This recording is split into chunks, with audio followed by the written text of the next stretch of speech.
All right, welcome to another edition of the Five Star Zone. Rico Beard, Hale Shelton from the BTN, kind enough to join us. Tournament breakdown. MSU advances to the next round, taking on North Carolina. Now, the team that showed up and when they played Mississippi State, it was almost like they listened to our breakdown. My goodness, they went out there, they crashed the boards. They caused turnovers. Now, the head scratcher, Harold, was they had a lot of unforced turnovers themselves, especially on alley-oop dunks, where you kind of look at it like, man, you guys left at least 6 points on there. Like, they won the game handily, but had it been close, you would have kept going back saying, Holloman to Colin Carr, you missed two consecutive days. So much so Izzo just was like, nope, you two got to come out the game. But they went out there. Jay Nakins, Tom Izzo says, plays the best game of his career at MSU. I mean, offensively, defensively, the block that he had, very Tayshaun Prince-like, where the guy just thought he had just the easy money, and no, that's not so. I'm going to go ahead and I'm going to block that thing. Now you get to play Carolina, and Carolina just did yeoman's work. They went out there and they did exactly what they had to do, being a 1 seed. It was almost no heavy lifting. They just did their job, got the big lead, coasted, rested players, and now they get ready to take on Michigan State in Charlotte. If you're Michigan State, tell me a little bit about this Carolina team.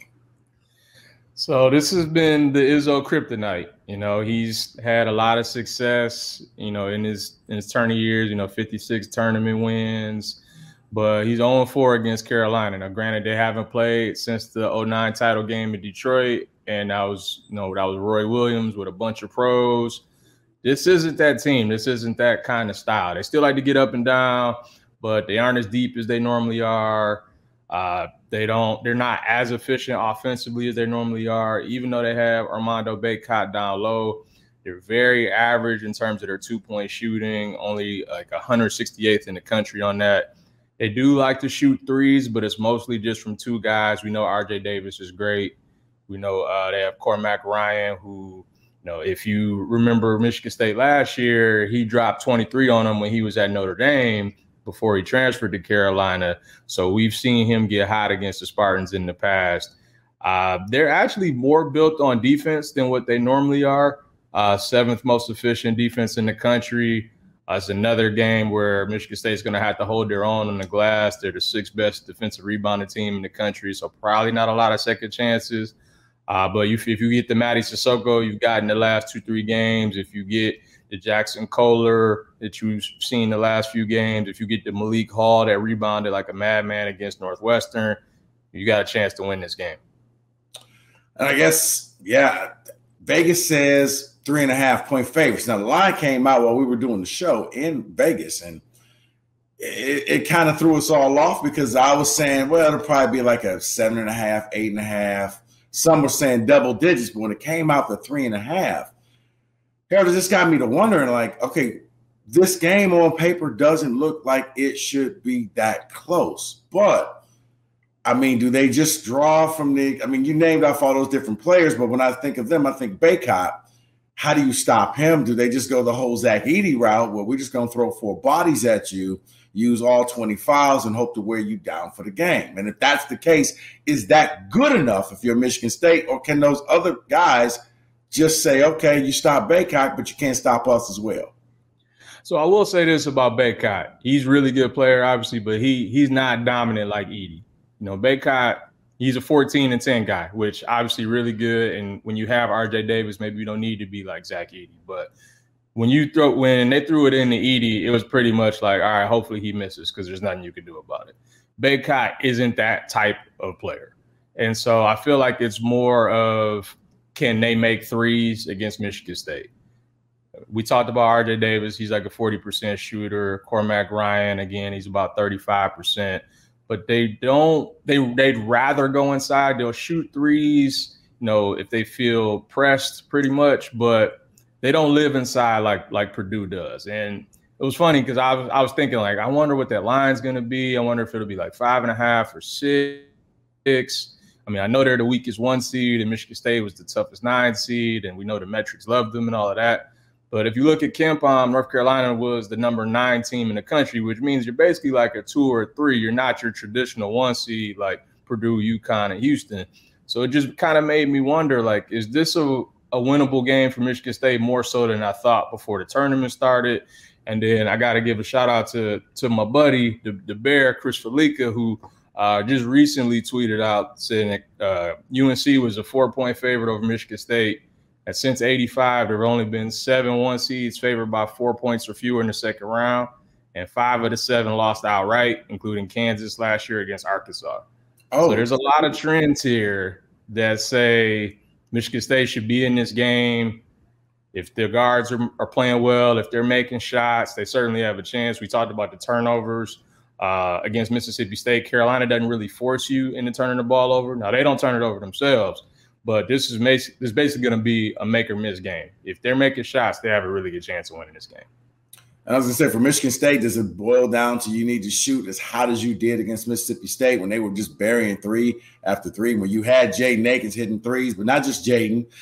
Once again, my listeners, Harold, we love you because we all knew when A.J. Hogarth was in the corner and he shot that 3, he was going to make that 3. Yep. Those are the only ones that he makes. Yep. But when you had guys hitting threes, is that what it takes for Michigan State? Like, is as simple as that? If they make their threes, they're in this game. They can win this game. If they miss their threes, they're going to get boat raced.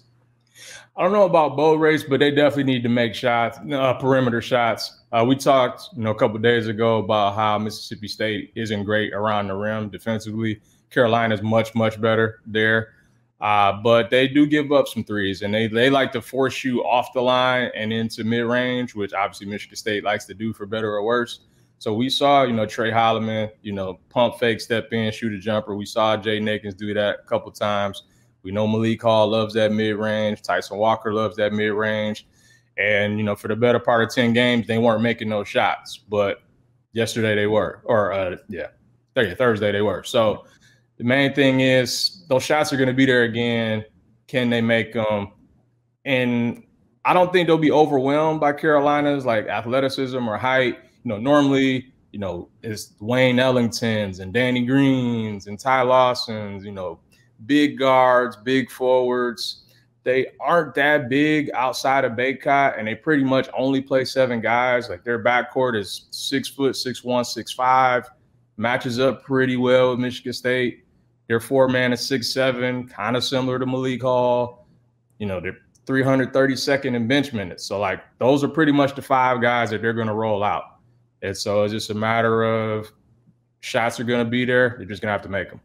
So sounds like if you're Michigan State, the key is keep this game close.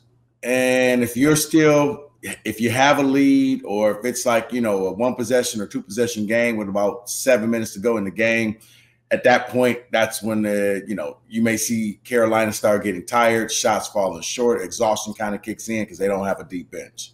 Yeah, I think certainly similar to that. And I think about the game 2 years ago where Michigan State was a 7, Duke was a 2. They were kind of playing in Duke's backyard, and Michigan State, got up, I want to say 7 or 8 late in that game, but Duke had pros, and they just, Banchero, Roach, guys like that who just made shots, and they were just better. I don't know outside of R.J. Davis if they have a guy that's just going to say, you know what, just hop on my back, we're going to get it done. Duke had multiple of those guys, and just talent won out at the end. Vegas is kind of telling you that the talent isn't that much different. The fact that it's only 3.5 in Charlotte. Like, it just kind of tells you Michigan State should be right there if they play as hard as they have the last 3 games. And if you get the Tyson Walker, Jaden Akins, A.J. Hogarth that you got yesterday and from the tournament a year ago. Like, it's definitely a winnable game, much more than I thought. And defensively, we know Carolina likes to defend, likes to run you off the 3-point line. But I looked in their losses, and they got 7 of them. They've given up 83 a game, and they've given up 36% from 3. So when they've lost those games, it's because teams have made shots against them. And I know it sounds simple, but considering losses were to Syracuse and Georgia Tech and Clemson at home, like, these aren't like the world beaters that some of these 1 seeds have had. So Carolina, obviously really good, but if you were going to play a 1 seed this year, this is the one you want to play. Carolina, okay. So if you're Michigan State, breaking this game down, who has to be that guy that comes out there to lead them to the Sweet 16? I think it's got to be Jaden Akins and Tyson Walker. Jaden Akins, as we see, when he's engaged both sides of the ball, he could be tough to deal with because he's got that athleticism. He's got that length. I wouldn't be surprised if he was on R.J. Davis most of that game and you just try to bother him. I remember last year when Noel was getting off against Tyson, they switched Akins on him, kind of slowed him down a little bit. Feel like if you could slow R.J. Davis down, make some of the other guys beat you, that's the way to go there. And it seems like it's just a confidence thing with Akins. Like they talked about after the Purdue game that was as down as they've seen him. And Izzo kept telling him, like, hey, you work too hard for this. Like, you're a good shooter. We need you to be confident. He makes one, then he doesn't shoot it again. And Izzo's like, look, shoot the ball. Like, we need you to shoot the ball. So the fact that he was aggressive and actually went baseline, dunked on the dude, like that's the kind of stuff that we need to see because I feel like he changes, pretty much their whole baseline if he winds up playing well because he's the only guy on that team that can go get that block that we saw against Mississippi State, that can go dunk on somebody, that can get in the passing lanes and get those steals. Like he's the guy that takes them from good to really good. And so I think he's the one that's got to show up. And then, I look at Matty Sissoko. He's been placed to the bench, but he comes out, gives it everything against Purdue in the second half. And then in this game, he was a key figure and then moving past Mississippi State. I mean, I guess what I'm saying for Matty, is it taking this time, but he's finally found his niche on this team? It's weird because I haven't seen him play this well since the first 2 games of last season against Gonzaga and Kentucky. And you thought you might have something here. You got a guy who can catch lobs. He's going to rebound. He's going to defend. And then we didn't really see it again until the second half of that Purdue game. I read an article yesterday talking about how he, for whatever reason, got away from what the team wanted him to do. And I'm not sure why that was. I know he's had some family stuff and all of that. So maybe it was that. But it seems like these last couple games, he's just focused on, let me just make sure I rebound the ball. Let me make sure I do the little things, all the hustle plays, because that's what's going to help the team. The fact that he had 9 rebounds in 17 minutes yesterday, and then he had, 7 rebounds in 10 minutes against Purdue, like that's all you need out of him. Like you don't need him to try to do too much, try to score out of the post and all that stuff. Catch the ball when it's thrown to you and go get it off the glass. And if they do that, I think they'll be right there.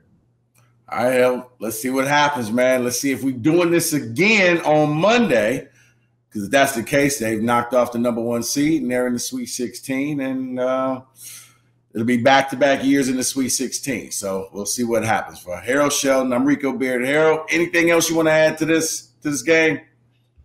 I will say 9 seeds, when they play the 1, it usually doesn't go well. Then they're only 7-68 all time, but we've seen some 9s get through, and I feel like they've got a really good chance here. I don't want to oversell it, but if they play well, they have a really good chance of winning this game. And what was that stat again you said from the Bear? It was since 1985, there have only been 7 1 seeds favored by 4 points or fewer in the second round, and 5 of the 7 lost outright, including Kansas last year against Arkansas. And only Missouri in 1994 covered. So Trent's history says it should be a close game, and Michigan State's got a good chance of winning it. Now, of course, we say all that, and they come out and play flat and lose by 12, but, everything else says that they should be right there. All right, you heard it from the man himself. He got it from the Bear, who's the other man. Harold, appreciate it. You know what? Let's hope that we're doing this again on Monday. We're breaking down Michigan State versus whoever they got to play in the Sweet 16. Yeah, I hope so. Enjoy it out there. All right, man. I'll talk to you later. For Harold Sheldon, I'm Rico Beard. Thanks for watching and listening to the 5 Star Zone. It's Spartan fans, we may be back next week. We will see. It all depends on what Michigan State does in Charlotte against North Carolina. But until then, thanks for watching. Thanks for listening. Thanks for subscribing.